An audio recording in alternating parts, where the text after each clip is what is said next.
Ito pala isipan. Ito kahapon ay pumuslit ang hydraulic dito at saka dito sa breather. Dito. Gear oil ang laman dito. Pero bakit hydraulic ang lumalabas? Ito ang nakaipon ako kahapon dito sa 5 timba na hydraulic. Na ito lang may baba lang lahat ng mga bakal na to. Yan. Biyagtekaan na lang. Nakaipon ng 5 timba. Ito mga shooter ay bago ng wheel seal nito. Nandun lang dala sa kasama kong pogi yung cap nito. Pero hindi yun ang dahilan na ito. Kasi nasira yung oil seal dahil sa lakas ng pressure ng hydraulic. Pumuslit yung oil seal. Ngayon, tanungin natin ang sarili natin. Saan galing yung hydraulic?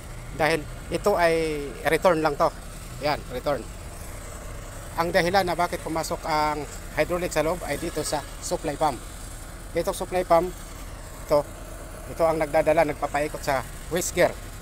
Ibig sabihin sira ang oil seal dito sa loob ng supply pump. Yun na pumasok ang hydraulic dito. Ayan, understone. Nakaipon tayo ng 5 timba na hydraulic. Bakit hydraulic ang naipon? Na samantala itong waste gear ay gear oil. Ibig sabihin ang hydraulic galing dito sa supply pump.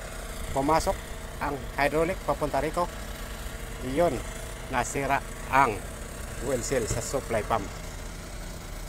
Ang pamagat ay backlash ang supply pump.